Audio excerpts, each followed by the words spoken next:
কিয়ামতের ময়দান এমন একটা ময়দান হবে কেউ কাউকে চিনবে না, মা বাবা সন্তানকে চিনবে না, সন্তান মা বাবাকে চিনবে না, স্ত্রী স্বামীকে চিনবে না, মা বাবা সন্তানকে চিনবে না, আব্বা আম্মা সন্তানকে চিনবে না, কেউ কাউকে চিনবে না।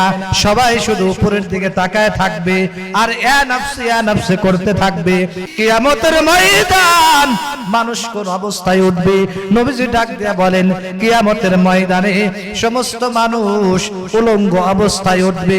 কিয়ামতের ময়দান এত পেরেশান হবে কেউ কাউকে চিনতে পারবে না, একজন আরেকজনকে চিনবে না, এত ভয়ানক হবে, এত চিন্তিত হবে। কিয়ামতের ময়দানে সমস্ত মানুষ শুধু উপরের দিকে তাকায়া থাকবে আর ইয়া নাফসি করতে থাকবে। একটু আওয়াজ দিয়া বলেন আল্লাহু আকবার। এ যুবক গভীর মনোযোগ দিয়ে শোনা লাগবে, আমার মা বোনেরাও ভালো করে শুনেন। আল্লাহ পাক রব্বুল আলামিন ওই মুহূর্তের ভিতরে আমাদেরকে জান্নাতের ফয়সালা যেন করে দেয়। একটু আওয়াজ দিয়ে বলেন আমিন। जन्नतो तो जब से रब क्या करूं, आरज़ू है मैं तुझे भी खा करूं। जन्नतो तो जब से रब क्या करूं, आरज़ू है मैं तुझे भी खा करूं। আবার ভাইরা, আমার বন্ধুগণ, আল্লাহ পাক রব্বুল আলামিন কোরআনে কারীমের ভিতরে বলেন, দুনিয়ার ভিতরে ভালো মানুষ খারাপ মানুষ একসাথে চলতে পারো। ওয়ামতাজুল ইয়াউমা আইয়ুহাল মুজরিমুন, ওয়ামতাজ, আমি আল্লাহ কিয়ামতের ময়দানে সমস্ত হাসরবাসীদেরকে ডাক দেয়া বলবো, ওয়ামতাজ, ভালো এবং মন্দ তোরা আজকে আলাদা পৃথক হয়ে যা। আজকে ওয়ামতাজ, পৃথক হয়ে যা, আলাদা হয়ে যা।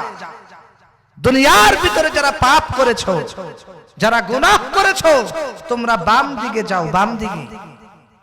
ওয়ামতাজ, উলামায়ে কিরাম এখানে বসে আছে, জিজ্ঞেস করি, ওয়ামতাজ শব্দের শাব্দিক অর্থ হলো পৃথক হওয়া, আলাদা হওয়া।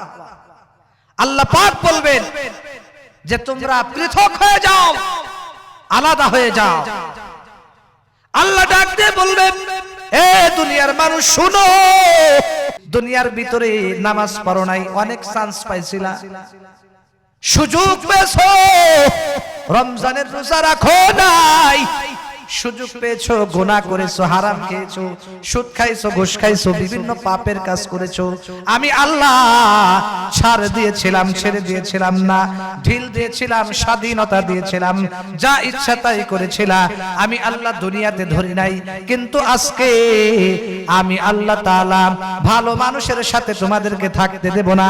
যারা আল্লাহওয়ালা, যারা দুনিয়াতে কষ্ট করে রোজা রাখছে, যারা নামাজ পড়েছে, যারা আমি আল্লাহর হুকুম মেনেছে, যারা তাদের স্ত্রীকে পর্দায় রেখেছে, আমি আল্লাহ আমার কোরআনের হুকুম অনুযায়ী, আমার আদেশ অনুযায়ী আমি আল্লাহ আজকে ঘোষণা দিয়ে দিলাম, যারা খারাপ মানুষ তোরা বাহিরের দিকে যা, আর যারা জান্নাতি মানুষ তোমরা ডান দিকের দিকে একটু অপেক্ষা করতে থাকো।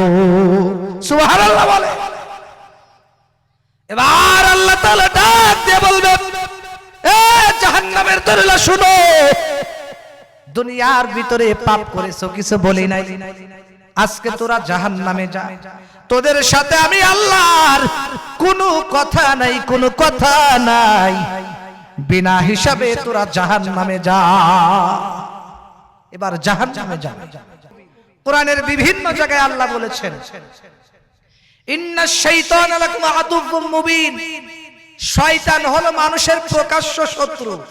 নাউজুবিল্লাহ কর। এবার শয়তান বলবে, আমার অনুসরণ কেন করছস, আমার কিছু করার নেই, এবার জাহান্নামে যা, এবার জাহান্নামে যাবে। শয়তানকে অনুসরণ করতে কারা কারা রাজি? দুহাত উঁচু করে দেখান।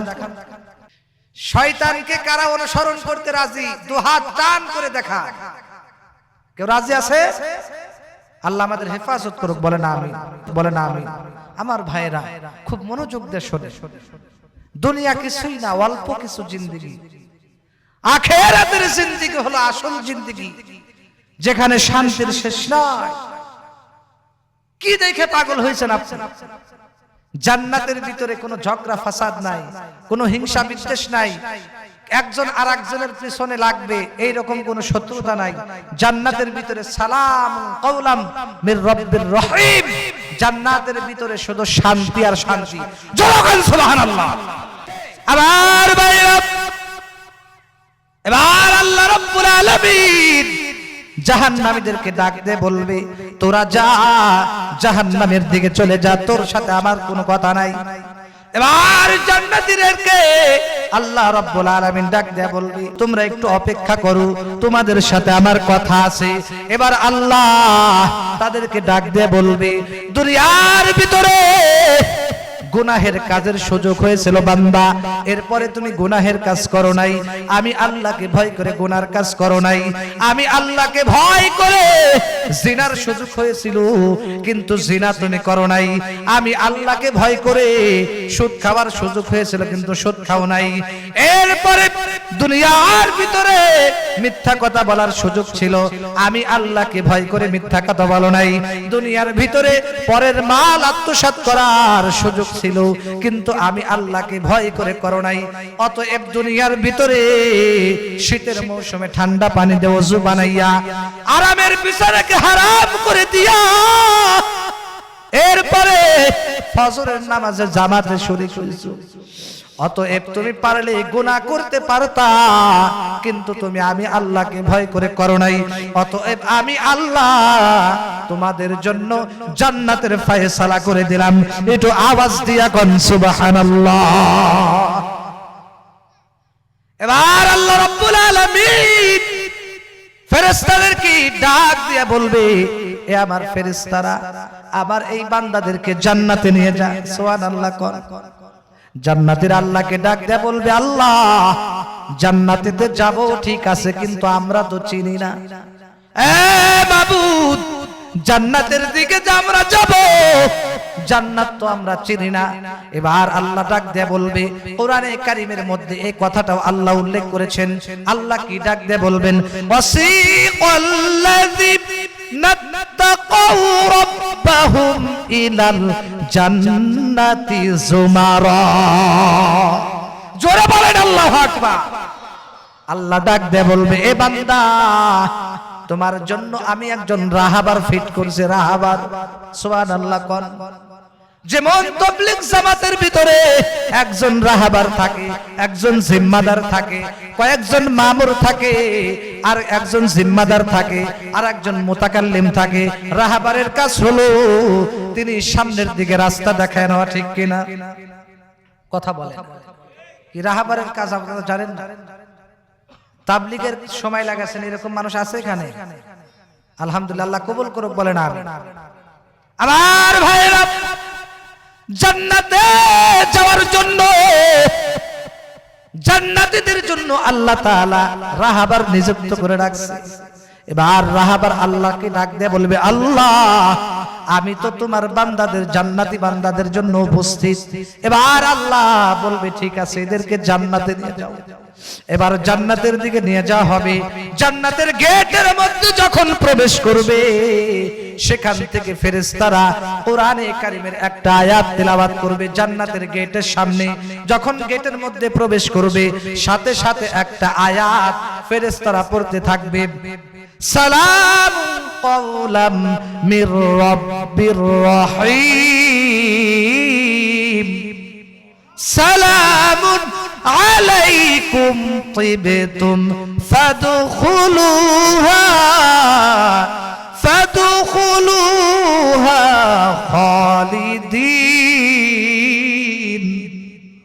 আল্লাহ পাক কোরআনে কারীমের ভিতরে বলেন, যখন তারা জান্নাতে যাবে ফেরেশতারা এই আয়াত পড়বে, সালামুন আলাইকুম, আল্লাহ পাকের পক্ষ থেকে তোমাদের উপরে শান্তি বর্ষণ হোক। সুবহানাল্লাহ বলতে না, তিবতুম ফাদখুলুহা খালিদিন, এবং চিরস্থায়ীভাবে এই জান্নাতে তোমরা প্রবেশ করো। সুবহানাল্লাহ। এত সুন্দর জান্নাত নবীজি বলেন যে জান্নাত দুনিয়ার কোন মানুষ এখনো কল্পনা করে না। মিয়া একজন স্ত্রীর পিছনে পাগল হয়েছেন না? একজন স্ত্রীর পিছনে পাগল হয়েছে, নামাজ নাই, কালাম নাই, কিচ্ছু নাই, শুধু স্ত্রীর পিছনে দৌড়ায়। এমনকি একজনের জন্য আজকে জীবনও দেয়। ফাঁসি নাই, ফাঁসি। কয় বাবা অমুকের সাথে যদি আমার বিয়ে না দাও তাহলে এই যে বিষের বোতল। কথা বলেন আপনারা, মনে হয় বোঝেন না কিছু নাকি? এটা আওয়াজ দেবেন। এরপরে বলে বাবা অমুক ছেলেকে আমি বিয়ে করতে চাই, রাজি না হইলে বাবা রে এই যে রশি আছে গলায় নেব ফাঁসি। পাজি পানা করব আমি, 1 নাম্বার পাজি, এবং গাছের উপরে যায় জোরে নেব আমি ফাঁসি। উপায় নাই, উপায় নাই। সেজন্য বাজান একটার জন্য আজকে জীবন দিয়েন না। কেন আপনি একটার জন্য জীবন দিবেন? মা বোনদেরকেও বলি, যুবক ভাইদেরকেও বলি, খবরদার দুনিয়ার একজন মহিলার পিছনে আপনি পাগল হয়েন। জান্নাতের আশা আপনি রাখেন। আল্লাহ তৌফিক দান করে, বলেন আমিন।